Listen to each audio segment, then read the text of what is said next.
And we are back for another casual conversation with the classic guys. I got a very special guest with me today. It is none other than the virtuosa Deonna Purrazzo. I have been a fan for a minute now. It seems like I've been following your career with everywhere you've been. It's great to have you on the show. How are you doing today? Yeah, I'm great. How are you? I am doing great. Just, it was sunny and now it's raining and we're heading into the fall. It looks a little gloomy outside, but we are here. Oh, that's life in Florida, so I get that. Oh, fair enough. You know what I always hear, right? Because like everyone's like, "Oh, Florida's so nice," and there's a bunch of people that like move from Canada to Florida for wrestling and whatnot. And then when it rains, they're like used to it, and everyone else is like, "I thought it's supposed to be sunny here," and it's like, "No, there's a downpour over there. It's a little Right insane." now it's rainy season, and like if it's not raining all day, about 4 o'clock, it'll start to like torrential downpour for 20 minutes, and then we're good. Yeah. But it is what it is. It's great. No, it's insane. It's insane. And like it downpours. Like it rains here, but like we're known as like Vancouver. I'm not in Vancouver, but like over there, it's like a downpour. That's just it's a little crazy. Yeah. It's a little crazy. Yeah, crazy. I want to start off with the a little cliche question, but I am the wrestling classic, so I'd like to know what were your earliest memories of professional wrestling? Yeah, the first memory I have is Stone Cold Steve Austin hitting someone. I don't know who. Like, I want to say Chris Jericho, but I don't know that that's facts. Hit someone over the head with a steel chair, and that was the moment that I was like, what is this? And like, who does that to somebody? Like, I had no idea what wrestling was. That's my first memory. My mom will tell you though that WrestleMania 17 or 18 is my first memory. And she said she bought it for my brother and his friends. And I watched it, and that's when I told her I wanted to be a pro wrestler. But I don't remember that. You remember the chair shot? Yes. Did you like get a special feeling when you got to hit your first chair shot on someone? Was it kind of like? No, I don't think so. I don't remember the first chair shot. You're like, there's been so many now. I don't know anymore. So when did you make the decision that you want to break into wrestling then? Like, how old were you, and how did that go over with your family? Yeah, so I was 9 years old when I remember telling my parents, I'm going to be a pro wrestler one day. And I remember them thinking like, oh, that's just a phase. Like, she'll grow out of that. I was a cheerleader, a gymnast. I ran track in high school. Like, so I had a lot of other things going on. And I think they thought like, she'll grow out of this wrestling thing. But about 15 or 16 years old, I had printed paperwork that there was a wrestling school like 20 or 30 minutes from my house, that if my parents could drive me, then I'd get a license, they could sign me up, I could start at 16. And I had this whole plan, and they were like, no. But my mom said, if when you're 18 and you could afford to do this on your own and it's still something you want to do, then by all means you can pursue that. But like, I'm not going to let you do that at 16. Yeah. So did you wait till you were 18 then? Yeah, so I graduated high school June of 2012, and by December I was enrolled in wrestling school. So what did like your friends think about it? Did they think this was kind of like a pipe dream? Like, oh, she's not gonna actually do this, or did they really expect you like, no, she's gonna go out there and wrestle? I think a lot of them thought the same thing. Like, she'll grow out of that. Like, I was made fun of. Everyone called me like John Cena. Like, okay, John Cena. Typical like high school kids just being jerks. Yeah. But like, I think a lot of my friends thought like, maybe she'll do it, maybe she won't. Like, who knows? Until I actually started doing it. Like, my nickname in high school was Diva D. Like, everyone was like, she's gonna be a diva. I don't know if they believed that or not. But now they like everyone I'm still in contact with thinks it's the coolest thing. Like, you actually did it. You said you were gonna do this, and there you are. And like, they're so supportive, and they think it's so cool. That has to be the most gratifying feeling, and I can like relate to that so much. Like, I was always the kid that loved wrestling growing up. So like in high school, I remember like walking in. I had one friend specifically, like we're really close, but he'd like call me across the hallway, and he'd always call me like a different wrestling name. He'd be like, "Yo, Batista, come over here!" Like, I'm like, I get it. So where was the first place you felt like you really got your big break? Would that have been Ring of Honor? Or would that have been TNA? I mean, I guess really it was TNA. But I think it was 2014. I got to do Knockouts Knockdown, and I wrestled Brooke Tessmacher. That was my 8th professional wrestling match, like real live professional wrestling match. So I feel like that, although I was so in over my head, like I had no idea what I was doing. I look back at that and I'm like, I was not prepared whatsoever. But I think that was my like big break, because I think then like wrestling, like on like Twitter, news sites really started to talk about me, and like you know, when like more eyes got on me, I got a lot of independent bookings really easily thereafter. So I feel like that was like my first real actual thing in wrestling, but also like my big break at the same time. No, 100%. You got to join Ring of Honor in a period where they're really introducing women's wrestling. And what they didn't really have a division at a specific period in the early days. And then around like 2014, 15, 16, we started seeing more women in there, not just as managers or like getting messy with the guys, but actually having matches, introducing the championship and all that. What did it mean to you to be part of that? Oh, that means everything to me. I feel like that, like Ring of Honor, talking about it, you know, getting to go back a couple years ago, like it just, my heart is like a Ring of Honor kid. Like that's who I am in like, that's my wrestling identity, you know, like, and I got to really develop who the Virtuosa was going to be before I even knew who she was going to be, developing that Ring of Honor division. And I think that, you know, yeah, women's wrestling kind of got put back on the map a little bit, but we fought so hard for each and every single one of those matches, each and every single like social pre-tape that we did. We had to fight so hard to do that. So I think more than like fighting for women's wrestling, like I learned a lot about like the fight I had inside of me as a professional, and like what I was willing to put up with, what I wasn't willing to put up with, and the direction I saw, you know, myself in a division going. And so I look back on those days like there was so much shit we went through, but like so fondly of like those were my formative years, and like that's who I really learned who I was going to be in this wrestling crazy business. Let's talk about, there's a couple of things I want to take out of that. One, the Virtuosa. How did you come up with that, and what was the idea behind it? Yeah, so Delirious, because it's cool. It's cool. Thank the whole you. thing cool. The presentation, the name, you play into it. Like when I think of your wrestling style, I didn't mean to cut you off, but when I do think of your wrestling style, I think of you as like this technical perfectionist of a wrestler that's gonna grapple you and get you. You know what I mean? So it's like it plays into the name, but like how did it all come together? Yes, well, that's exactly what I wanted. Yeah. So Delirious at Ring of Honor came up to me and was like, you know, Deonna Purrazzo is great. It's my real name. Like, we love it, but like, you need something else. Like, we just need like zhuzh to it, you know, and like a nickname. Come up with something. Give us some options. And Virtuoso was like one of the first options that I had picked. Obviously, it's Italian. It means like someone who possesses outstanding technical ability.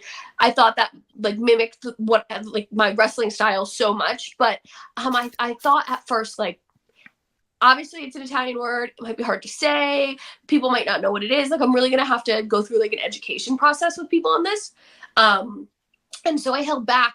But I just thought like I don't want to be the technician, I don't want to be the mechanic, I don't want to be, you know, like there's only so many words to describe that. And I thought, you know, obviously I'm Italian American. I can play into that.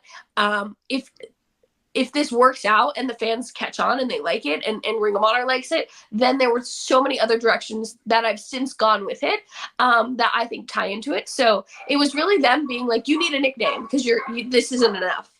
Yeah, no, for sure. And it works so well. Like I said, I think it really fits your wrestling style. But there's a level, like, because it's not such a common, and for a lack of a better term, like basic word, that like it goes with the presentation, that like it's kind of like a grandiose and above, and like a different tier when you say like a virtuoso than like a really good technician, right? Like there's something 100%. And that's exactly what I wanted. Like I didn't even feel like at Ring of Honor I had to explain the word. Like one day I was just from Hackettstown, New Jersey, Deonna Purrazzo, and the next day it was like from Hackettstown, New Jersey, the Virtuosa, and the fans understood immediately what I was trying to get across without any explanation. So I think that, yeah, it just like gave this aura, and then the way I carry myself to the ring and the way I wrestle, like it all clicked there with that particular name. No, for sure. And like I said, yeah, like it just gives you that idea that someone's like truly, like you would only call someone a virtuoso or a virtuoso if they were really good at what they were doing. Like you don't call everybody that. Like that would be like a word you put in a review if you really meant you felt that way. So I think that's really cool. You talked about women's like wrestling, right? And how you happen to be part of what they were doing at Ring of Honor. But I think for a lot of the hardcore wrestling fans, they will tell you before there was a women's revolution or evolution anywhere else, the women were kicking ass at TNA.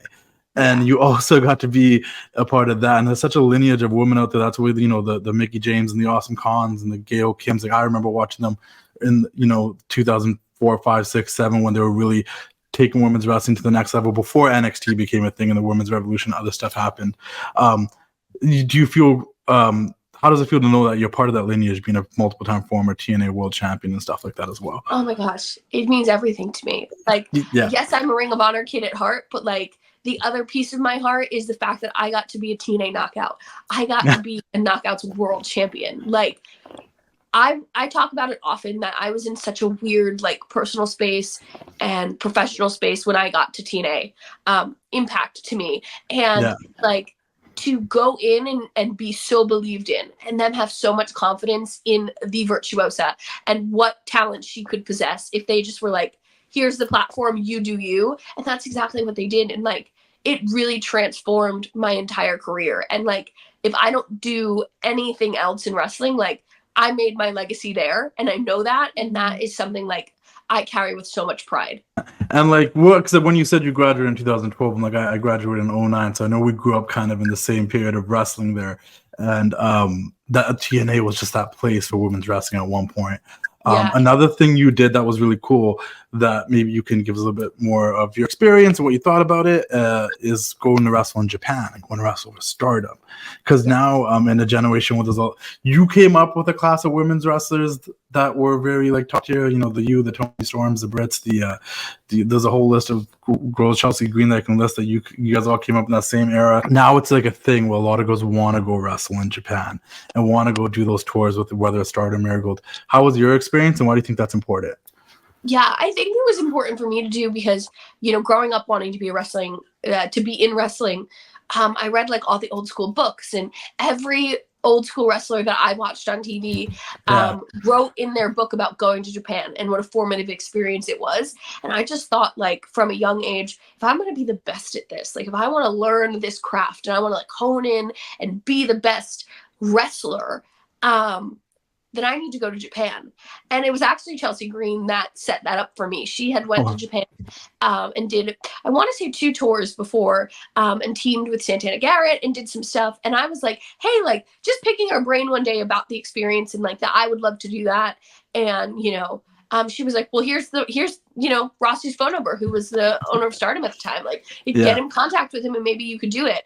And I started wrestling at 18 right out of high school. Like I didn't go to college. I didn't like have college friends or leave home until I got to go to Japan, where I was like, my parents were asking me like, well, where are you staying? Is there an address? Is there a phone number? And I was like, I have no idea. Who's picking you up at the airport? I have no idea. Like I'm just diving into this experience. 1, because it's like a lifelong dream of mine, but 2, because I know this is going to make a difference in my career and the way I'm perceived and how serious people take me.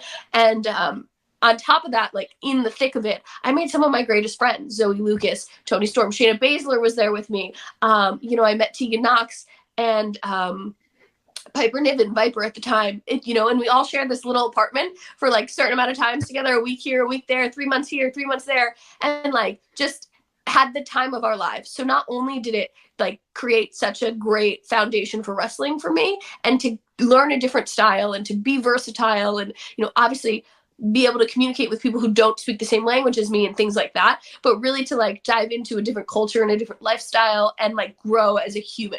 That was the best experience I got out of it. No, for sure. Definitely. I think that would, like, how old were you when you went there? I was 21, 22. Like, that's such a crazy age just to be like, I'm going to take a risk on myself and I'm going to go to Japan.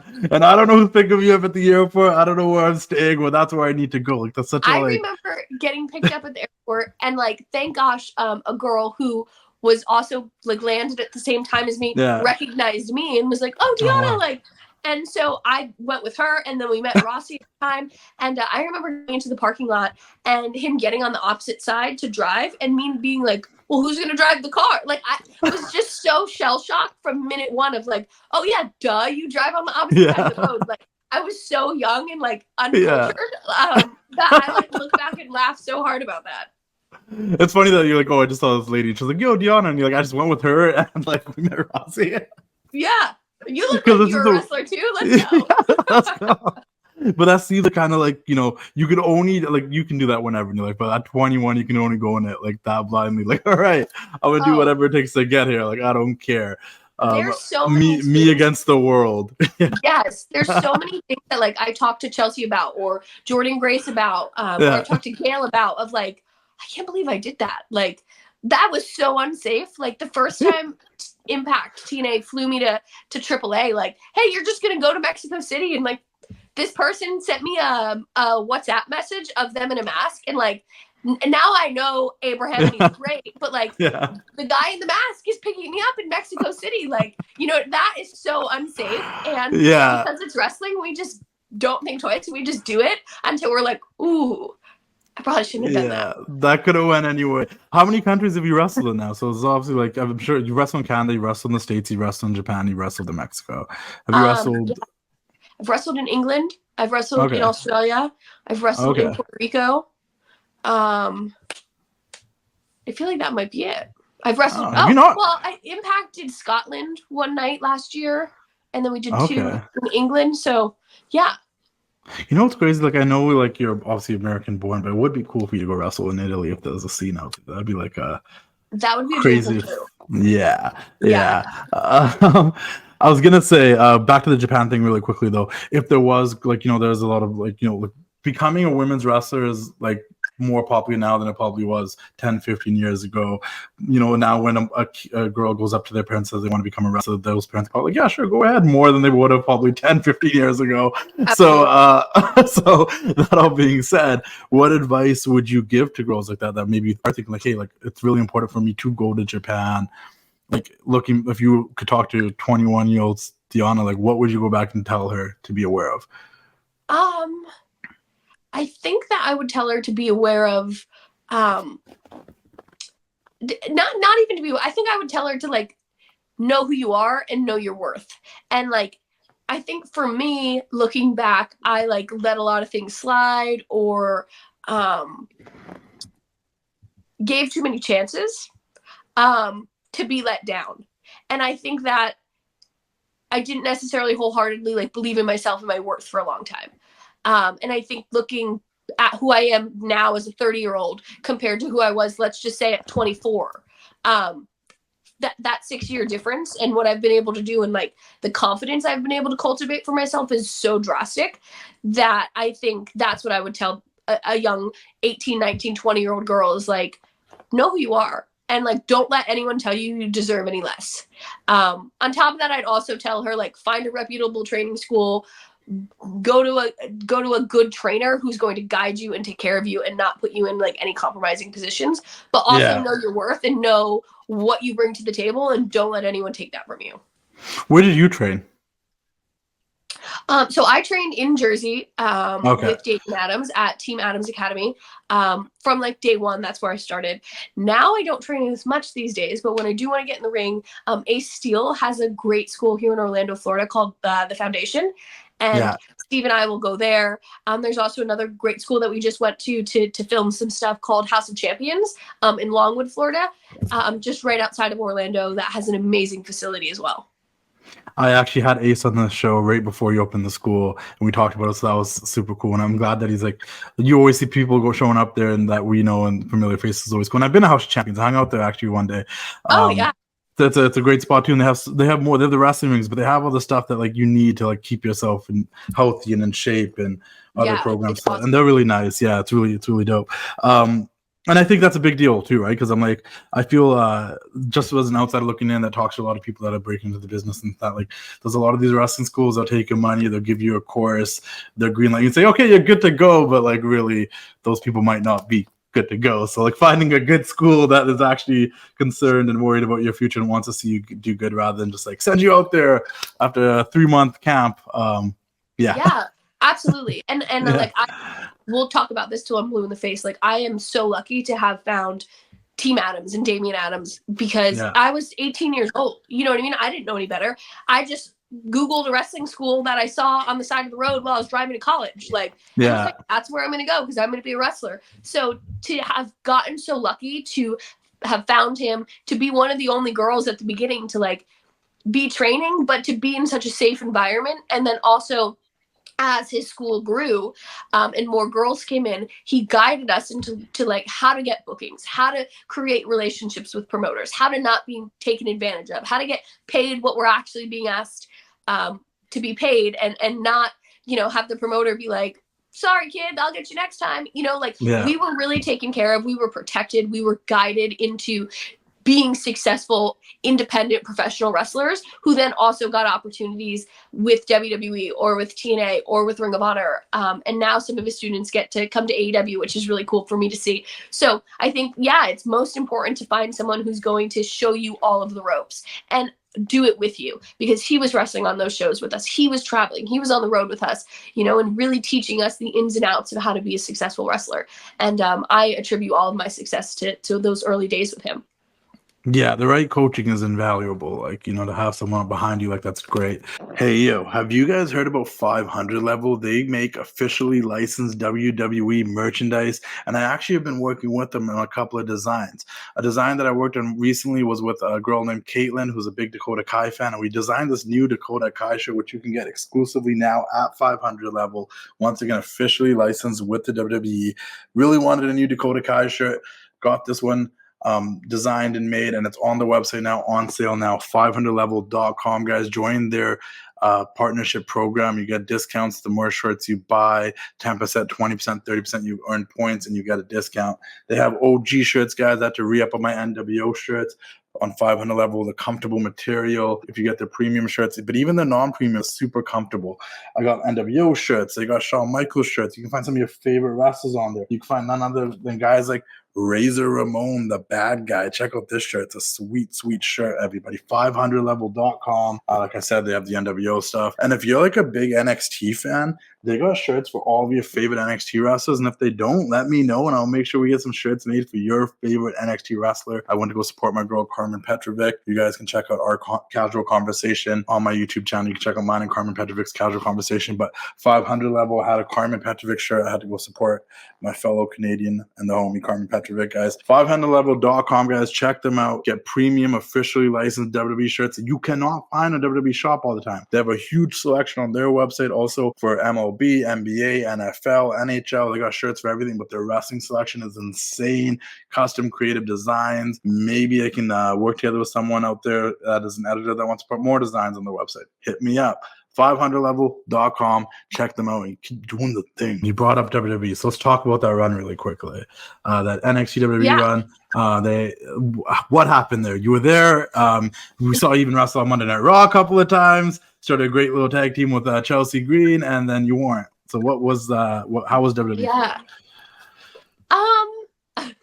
Again, I think as a 30-year-old now, I look back on that with a lot more positive memories than I do negative. I think, you know, when I was released, I felt very vengeful, right? I wanted to tell everyone my story. I feel like so many people were like, what happened? Like, you were primed to be like the next big star. You went in with all this hype and you were the hottest free agent and they signed you and then nothing.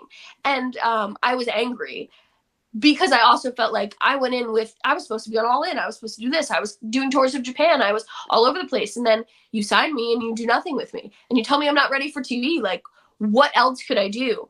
And I think for me, I let that anger show like way too much. And I was very vocal about that anger. And I was very vocal about a system that I didn't think was fair or conducive for me and a lot of other people to grow and climb up the ladder.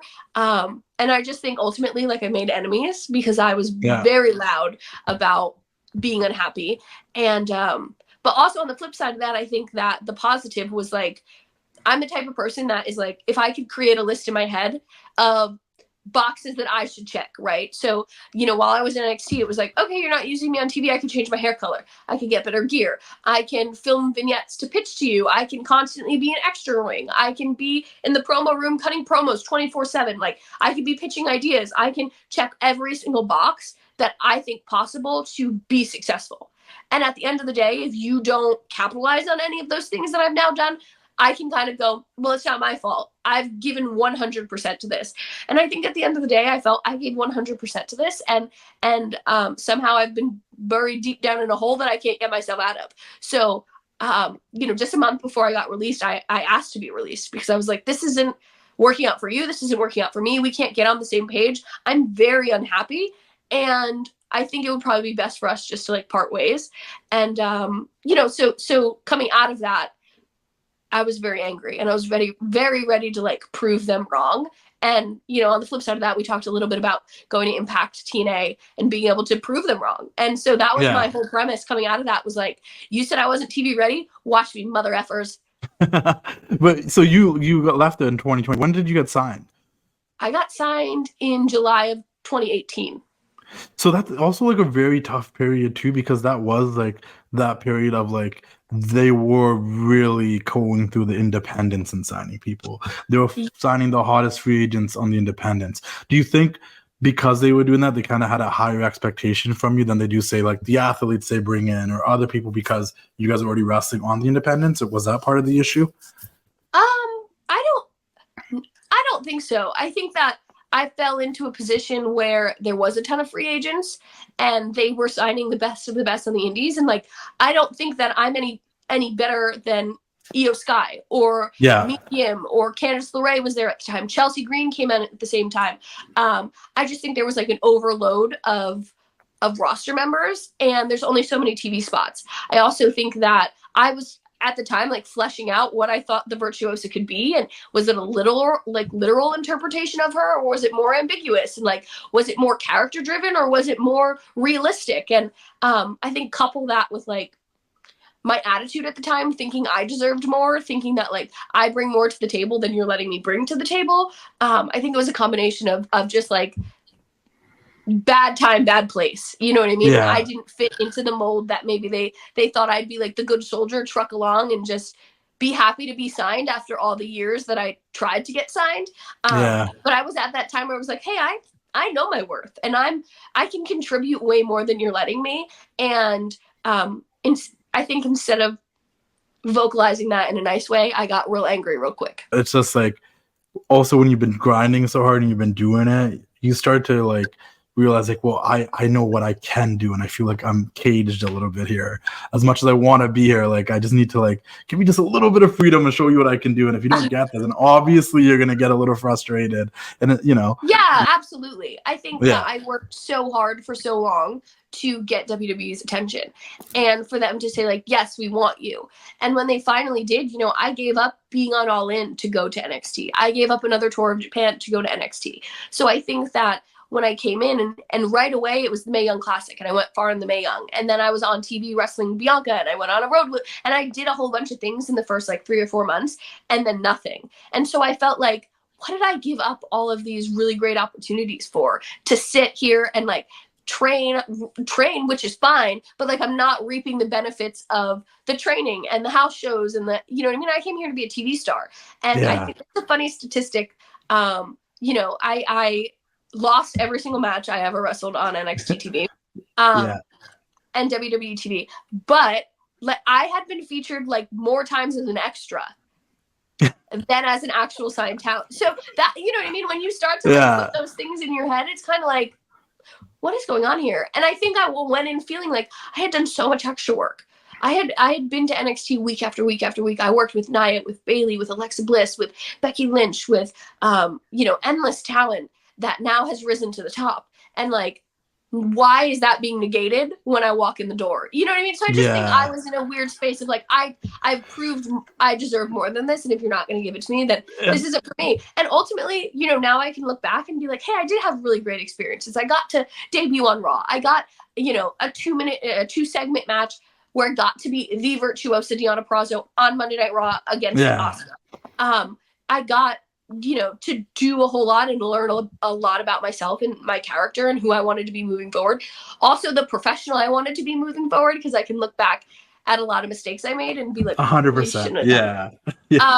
So there's a lot of good that came out of it. Like, I think I just talked really, really negatively coming out of that situation in 2020 with a chip on my shoulder. And now I can just be like, hey, everything happens for a reason. And I'm in a really great place now. And if that's what it took to get me here, the best thing I can say I got out of that was I met my husband, and I've been happily married for almost 2 years. And that's all that really matters. There's so much I want to unpack there. And you took a couple of words out of my mouth. I was going to say, when you're in your 20s and you're ambitious in your 20s, it's like very common that you're gonna have a chip on your shoulder, and the problem is like it's good to have a chip on your shoulder, but sometimes it can be bad to have a chip on your shoulder.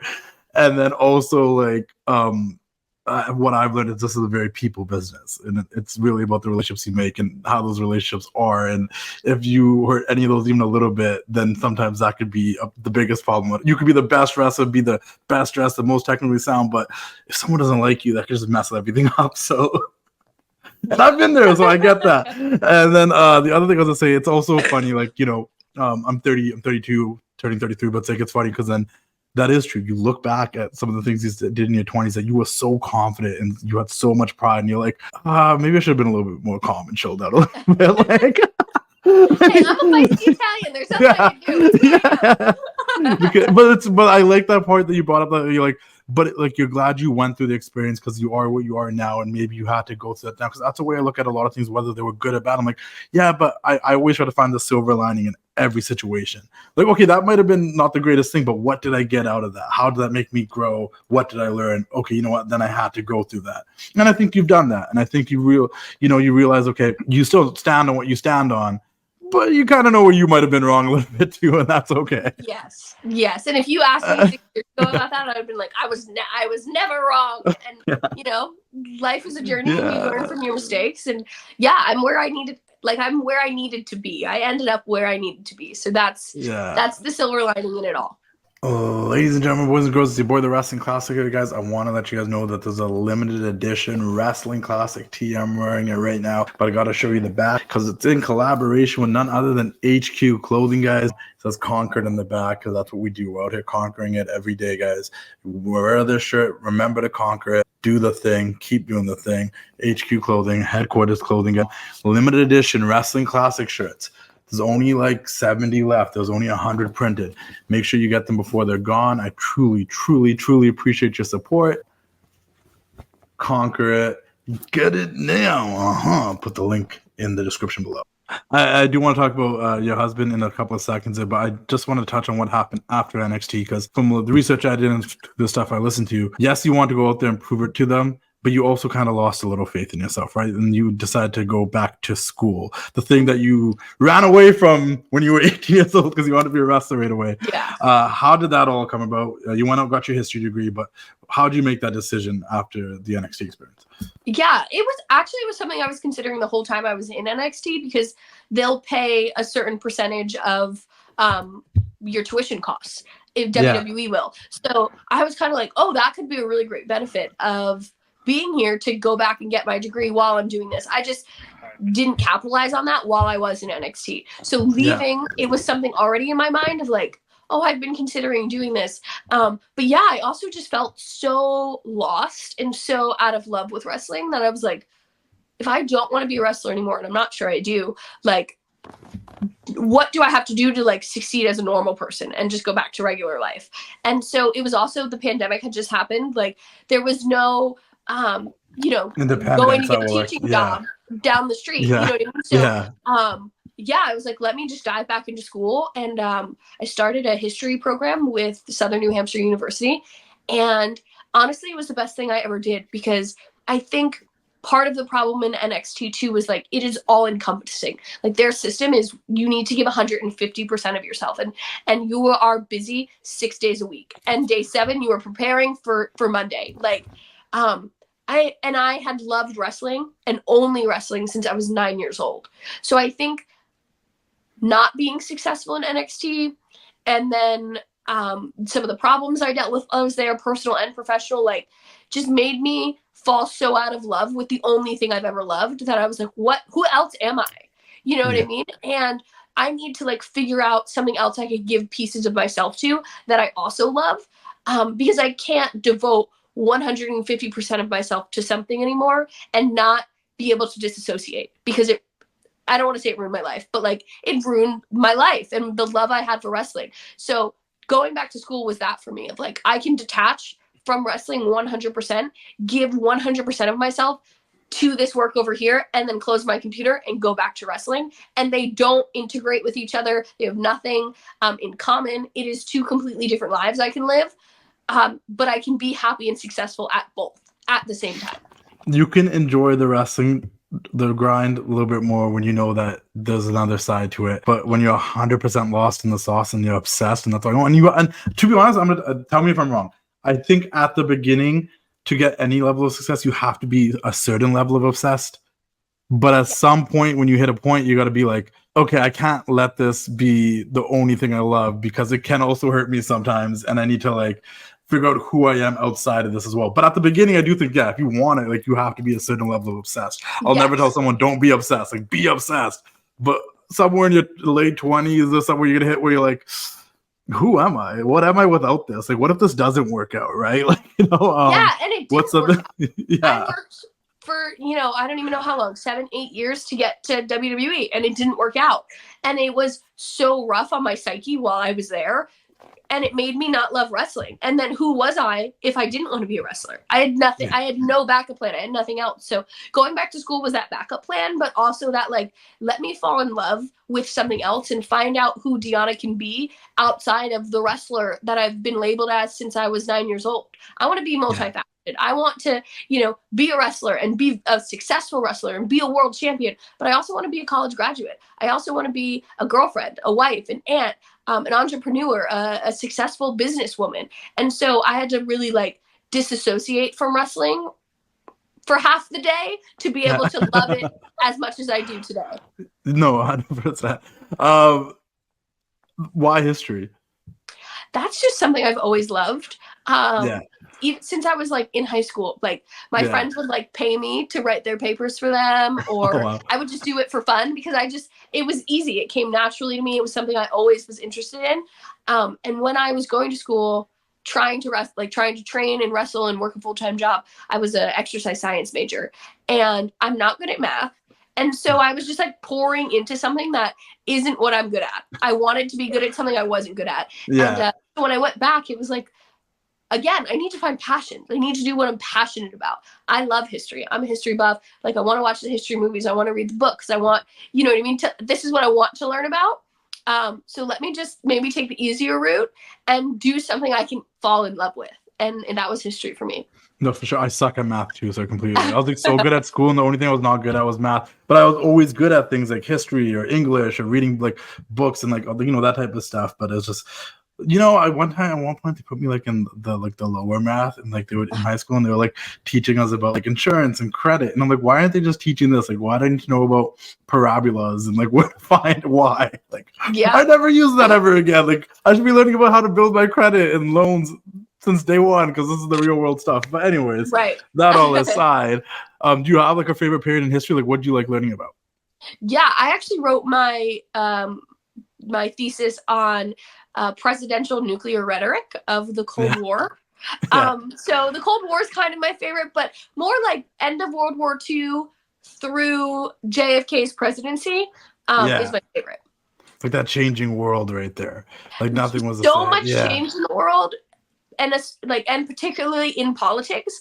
And I just like, Steve laughs, he gets jealous because I'm like, JFK is the love of my life.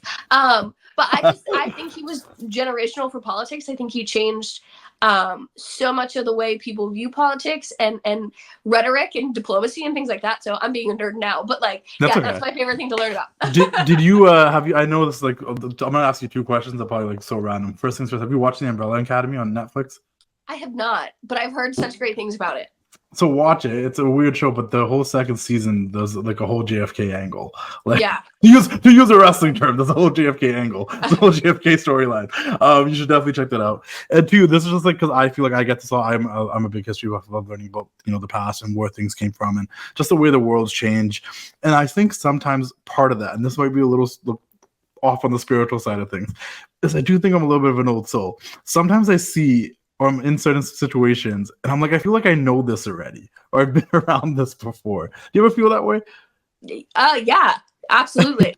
And I'm always like, I feel like I've been here before, or I know that person. Yeah. Like, I'm watching an old TV show, and I'm like, I feel like I enjoyed this once upon a time. Like, I don't know why I'm enjoying it now. It's like something that I feel like I understand. And, you know, it's like I wasn't around for it, didn't live through the 60s, but like, I feel like I have. Like, maybe you have. It's a weird situation. Let's really get back into it. Okay, so you went back to TNA after that, right? You had a hell of a run in TNA. Yeah. We talked about that already, but now you're in AEW. What made you make the decision to join AEW? For me, I was at TNA for so long, 3.5 years, and I was a 3-time Knockouts World Champion. I had won the Knockouts World Tag Team Championships. I had won the Ring of Honor Championship, the AAA Ran a Day, right? Like, for me, it was like, I'm at the top of my game. And one, I think I would be doing myself a disservice to not enter free agency and see what else is out there for me, because I left NXT during a pandemic and TNA was the only option for me.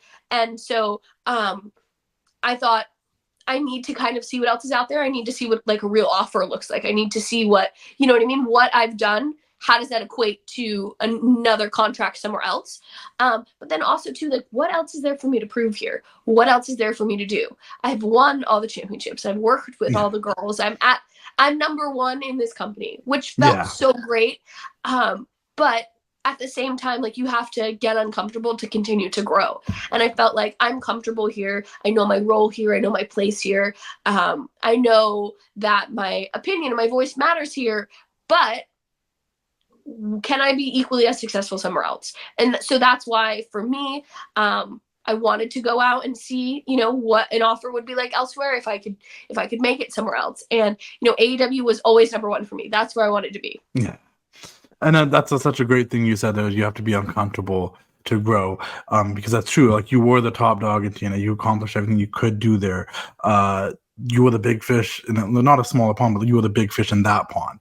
So now to go back and be the small fish again and work your way to be that top person again, like, that's you need that challenge sometimes. And like, you've been there. You made a couple of appearances in AEW prior to like a Frishy signing, so you got a taste for it. What are some of your biggest goals you want to accomplish? Yeah, well, of course, I want to become a world champion there. Yeah. You know, I was kind of screwed out of the AEW Women's World Championship earlier this year. So, Mariah May, I'm coming for you. You know, but we've seen so many strides in our women's division. And I think ultimately, at the end of the day, championship or not, to continue to grow a division to be main event caliber, to show that like women deserve more opportunities, women are worthy of main event situations. Like, that's the ultimate goal for me. Is, you know, AEW is only 5 years old. So there's so much more growing that we're going to do, you know, in the next year, but think in the next 5 years, right? So to continue to create situations where women can thrive and tell stories that show women deserve higher positions on the card, that's my ultimate goal. And in any company that I'm in. And it's such a competitive roster there too, and such a really good women's locker room you guys got going on right now, and they just keep on coming. So like, the competitiveness is definitely there, and the ability to be so much more and to have probably the best women's division in wrestling. Like, it's definitely possible there. There's a lot of matches we haven't even seen it. Yes, you've been doing the thing with Thunder Rosa. You know, Mariah's the world champion. Mercedes is a TBS champion. Camille's there. Like, it's just it's stacked. There's a lot that could happen there, and it's I see you being a big part of that for sure. Yeah, and that was the goal, right? Like, coming in this year, you know, I was the first big signee of 2024. I got to debut in New Jersey, in my hometown. Like, it was from day one incredible. So to now see how that division's growing, Mercedes coming in March, and, you know, Anna Jay just got back from a tour of stardom. Also, the New Japan Strong Women's Champion. So there's that partnership with New Japan there, and to see how our women's division has grown tremendously. The people who are like OGs, like an Anna, like a Julia Hart, and see what she's done over the last year. Like, it's just a really incredible division, and I see so much potential in all of the girls, and so many stories that I could tell with them, but so many stories they could tell within themselves. And then all the partnerships that we have elsewhere. Like, I would love to go back to Japan. I would love to work with New Japan a little bit more. So the possibilities are endless, and I'm just really excited about it. Yeah, no, for sure. I just got a flashback. I forgot that Mariah called you the governor at one point. But I was like, wait a minute, that promo played in my head. Was I like, yeah, who did she call the governor? It was you, right? That was call the governor. Yeah. Before we wrap things up, a couple of quick things. And something I actually wanted to ask you before that I thought, but I'm gonna ask you now. Do you have like your favorite, like maybe your best or your favorite memory of being extra prior to like being in the WWE?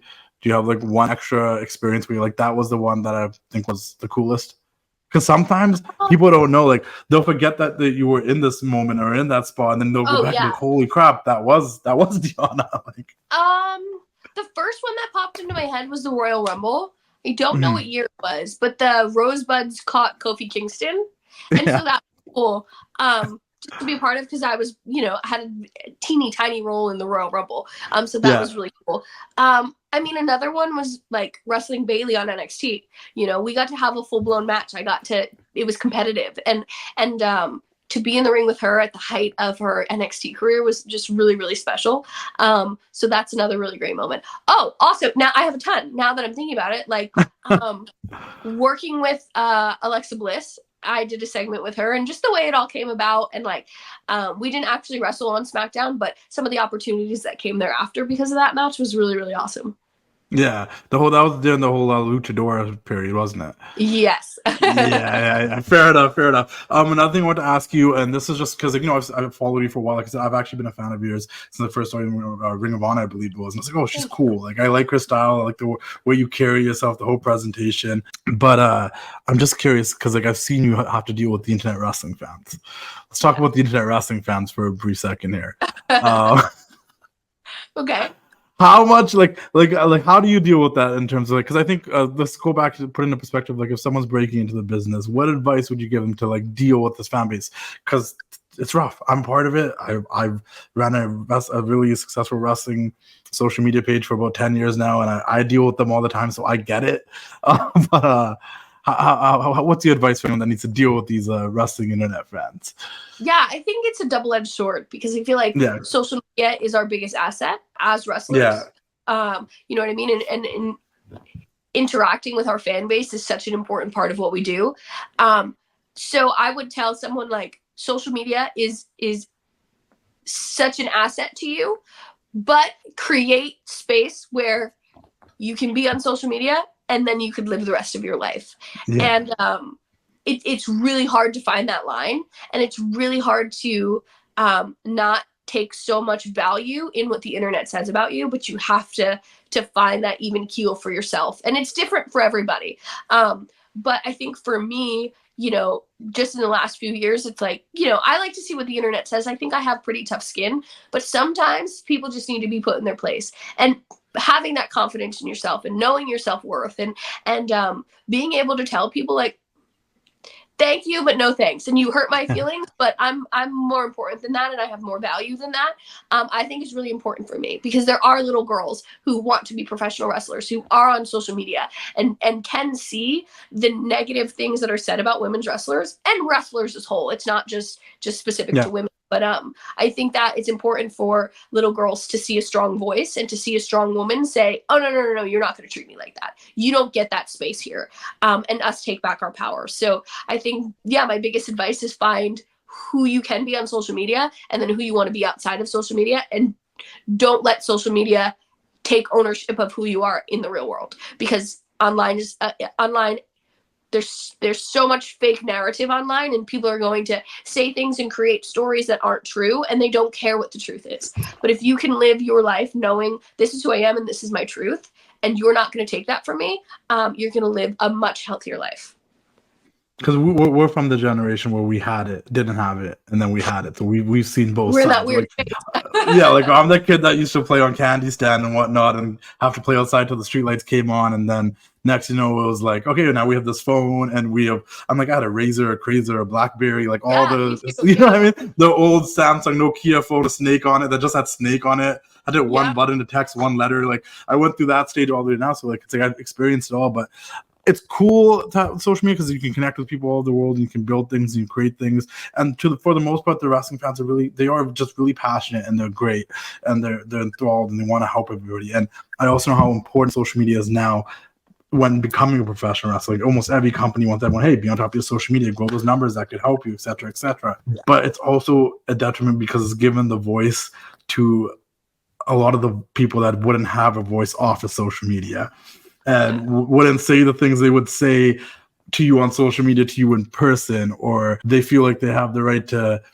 judge things about a certain person because you're putting yourself out there, whether you're an actor, singer, wrestler, athlete, whatever. Like once you become a public figure, they feel like they have the right to do whatever, and it's like it's a weird, iffy place. But it's good to know that there's people like you and others that do stand up for yourself and then show people like, hey, like this isn't social media, like it's real, but it's also like not real. It's like it's not real, like we're only showing people the best of us. There's so much more to our lives that we don't show on the internet. Yeah. So it's just like you gotta find that space where you can exist without it, and where you're not putting all your self-worth into what people on social media are saying. And I feel it's really important for me to stand up for myself and be an advocate for people who don't feel like they can stand up for themselves, and to show people like we can be strong, badass women who take no shit. Yeah. And we're all human at the end of the day. Everybody, like, doesn't matter who you are. Like, at the end of the day, everyone's human. We all got feelings and we see things. And it's like almost like I know there's probably been so many research projects done on the fact that some people could, like 90 people could say something really nice to you, but that one negative thing is the one that stands out to you. And you're like, hey, why did they say that? And it's just human nature. It's alive. Yeah. Yeah. And then all the nice people feel like they get no love, but it's like, but no, like like. Yeah, we're in the business of making people happy, satisfying people. Yeah. So when people don't feel satisfied, that's what eats at us the most. You know what I mean? And so, it's just like I stopped watching a lot of my own wrestling and I stopped like searching on social media for feedback, because it's like, if I feel happy and I feel satisfied when I come back, like great. And I could go and I could look and I could see a few things I want to tweak and this I want to work on and that, but like I can't be searching for negative because I'm setting myself up to fail. And it's a lot of trial and error, and it's a lot of like finding that even space where both can exist. It's a lot of therapy, but like it is what it is. It's part of our job, so we have to accept it. But at the same time, like I have values and I have things I'm going to stand up for myself. That's just a big part of society now. Like you can't run from it. I think we'll be fine. I'm worried for the next few generations, just a little bit. The history will be there for sure. Did you think you were going to find love in wrestling? I don't know, because I think I just started wrestling so young, right? Like, I think I thought, like, how could I not find my person? Wrestling's so weird and like, and so niche, and like, I think you need someone in wrestling to understand your lifestyle and understand why you do things you do or the situations you put yourself in. So I feel like I didn't come into wrestling and be like, I'm going to marry a wrestler. But I think that as I grew up in wrestling and became a woman in wrestling, it was kind of like undeniable. Like, these are just the people I spend my time with. These are the people who understand me.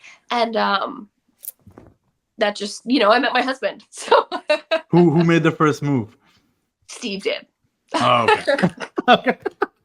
How did that go? That's the last question, but I'm just curious about the story now.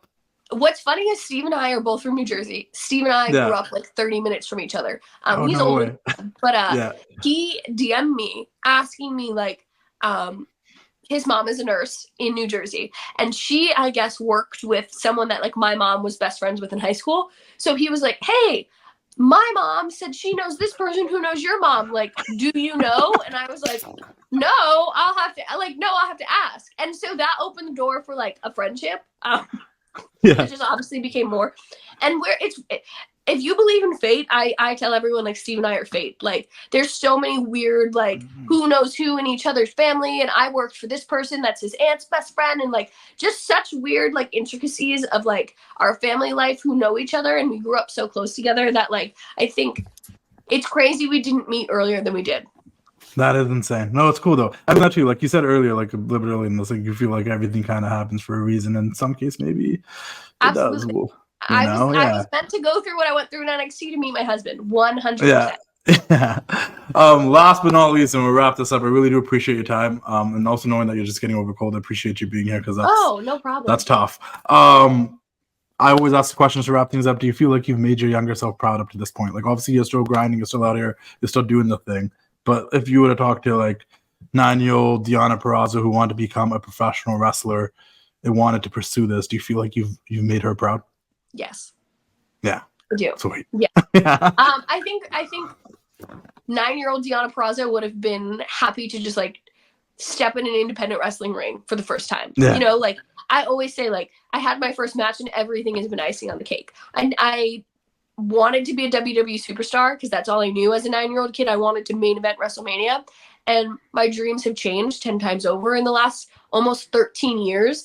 But I think that little girl would be so proud of who I am today. Yeah. No, 100%. Thank you so much. I appreciate your time. It was a pleasure having you on the show, and hopefully we can chat down the road. Yeah, thanks so much for having me. It was nice to talk to you. Everybody, guys, go check out Deonna Purrazzo, follow her on social media. And yeah, man, keep doing the thing. We'll check out an AEW, All Elite Wrestling, guys, every Wednesday at Dynamite, Saturdays Collisions, Fridays Rampage. The speculation about a bunch of other things, but you keep your eye out, and we'll see you all later. It's time to say goodnight. We sincerely appreciate your patronage and hope we've succeeded in bringing you an enjoyable evening of entertainment. Please drive home carefully and come back again soon. Good night.